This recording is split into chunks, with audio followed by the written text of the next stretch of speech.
जय हिंद मेरे प्यारे साथियों।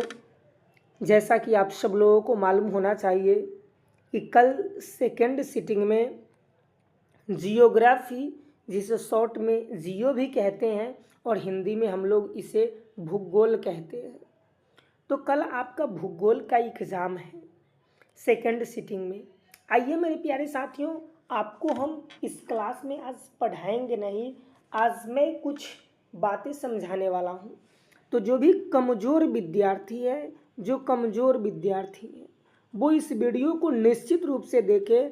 मैं गारंटी देता हूँ कि यदि इस वीडियो को आप देख लिए तो फिर ऑब्जेक्टिव और सब्जेक्टिव का टेंशन खत्म। अगर ऑब्जेक्टिव और सब्जेक्टिव का टेंशन खत्म हो गया मतलब परीक्षा का टेंशन हो गया खत्म। चाहे कितना भी हार्ड सवाल पूछे उससे मतलब नहीं है। देखिए, सबसे पहले कि आपका जो क्वेश्चन पेपर रहेगा वो दो भाग में बांटा हुआ रहेगा, दो खंड में बांटा हुआ रहेगा। एक है आपका खंड अ और एक आपका खंड मिलेगा ब। ई ऑब्जेक्टिव रहेगा और ई खंड ब रहेगा सब्जेक्टिव। इसको ओमार शीट पर घसना है और इसके लिए बनाने के लिए आपको पेपर दिया जाएगा, ठीक ना। चलिए, अब आपको हम बताते हैं कि जो ऑब्जेक्टिव रहेगा आपका खंड ए में वो 70 ऑब्जेक्टिव रहेगा, 70 ऑब्जेक्टिव। इसमें से आपको बनाना है मात्र 35 ऑब्जेक्टिव को। जो भी आपको 70 में 35 क्वेश्चन लगता है कि हमसे बन जाएगा, उसको आप 35 क्वेश्चन को बना दीजिए। 70 में से 35 को बना दीजिए। अब कहेंगे सर हमको तो ऑब्जेक्टिव याद ही नहीं है, हम तब पढ़े ही नहीं हैं। तो नहीं पढ़े हैं, टेंशन नहीं लें। इस वीडियो के डिस्क्रिप्शन बॉक्स में हमने तुक्का लगाने का, मेरे प्यारे साथियों, तुक्का लगाने का एक वीडियो बनाया है कि ऑब्जेक्टिव क्वेश्चन को, जो ऑब्जेक्टिव क्वेश्चन होते हैं उस ऑब्जेक्टिव क्वेश्चन को हम किस प्रकार से बनाएंगे। तो तुक्का लगाने का मैंने वीडियो बनाया है। उस वीडियो को आप देख लेंगे तो आपको कहानी हो जाएगा समाप्त। एक चीज़ का विशेष ख्याल रखिए, यदि शॉर्ट में हम यहाँ पर भी बता देते हैं, जो क्वेश्चन आपसे बनता है उसको बनाइए। ऑब्जेक्टिव बनाने का यहाँ भी हम एक ट्रिक बता देते हैं, जो क्वेश्चन आपको आता है उसको बनाइए और जब समझ में ना आए option B B B B सबको घस दीजिए, जो बच गया उसको। टोटल 35 आप पूरा दीजिए। मैं गारंटी देता हूँ कि आपको अच्छा नंबर आएगा ऑब्जेक्टिव में भी। जैसे ही आप ऑब्जेक्टिव सबसे पहले बना के जमा कर देंगे तो उसके बाद आप शुरू करिएगा सब्जेक्टिव बनाना।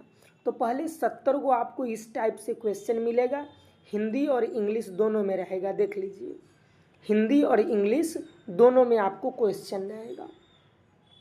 अब ऑब्जेक्टिव बना के कंप्लीट हो गए, अब सब्जेक्टिव बनाना शुरू करना है। तो खंड ब जो है वो सब्जेक्टिव शुरू होगा। सब्जेक्टिव में लघु उत्तरीय प्रश्न 20 क्वेश्चन रहेगा, इसमें से मात्र आपको बनाना है 10 क्वेश्चन। जो क्वेश्चन आता है बना दीजिए। यदि किसी क्वेश्चन का उत्तर नहीं आ रहा है, मान लीजिए नहीं आ रहा है, तो आपको क्या काम करना है कि यदि उस क्वेश्चन के बारे में, जैसे मान लीजिए ये क्वेश्चन है जनसंख्या घनत्व से आप क्या समझते हैं, यदि इस क्वेश्चन के बारे में आप जनसंख्या से संबंधित कुछ आपको याद आ रहा है, समझ में आ रहा है, तब इसको लिख दीजिए। यदि आपको नहीं याद आता है तो क्या काम करिए कि आप देखिए ऑब्जेक्टिव में जा कर के कि इस जनसंख्या घनत्व से संबंधित कौन कौन प्रश्न ऑब्जेक्टिव में पूछे हुए हैं। जो ऑब्जेक्टिव में पूछा हुआ प्रश्न है उसी को यहाँ पर ना आप लिखना शुरू कर दीजिए। और शॉर्ट क्वेश्चन है 2 अंक वाला है, तो कम से कम 5 से 6 लाइन में इसका आप उत्तर दीजिए। 5 से 6 लाइन में इसका आप उत्तर दीजिएगा। और ध्यान रखिएगा, यदि आप ऑब्जेक्टिव में से देख के उतारेंगे तो क्वेश्चन मार्क उसमें दिया हुआ रहता है, उसमें कौन, कहाँ, कब, क्यों रहता है दिया हुआ, उन सबको नहीं लिखना है। उन सबको छोड़ के क्वेश्चन मार्क रहे ओकरा बदला में पूर्ण विराम दे दीजिए, कौन क्या रहे उसको आप हटा दीजिए। और इस तरीके से आप लिख के आइए कम से कम 5 से 6 लाइन। रे ना होता है तो कम से कम 4 लाइन लिखिए, लेकिन लिखना है, छोड़ना नहीं है। छोड़ के आइएगा तो एक नंबर भी नहीं मिलेगा, और लिख के आइएगा तो ना कुछ जरूर ना अंक मिलेगा आपको, इसलिए लिख के निश्चित रूप से आइएगा। अब आप देख लीजिए, जब ऑब्जेक्टिव बना लीजिएगा, उसके बाद आप 2 नंबर वाला बना लीजिएगा, तो अब आपकी बारी आएगा दीर्घ उत्तरीय प्रश्न का, यानी कि लॉन्ग क्वेश्चन का। तो यहाँ पर आपको 6 प्रश्न दिया हुआ रहेगा, कोई 3 प्रश्न ही आपको बनाना है।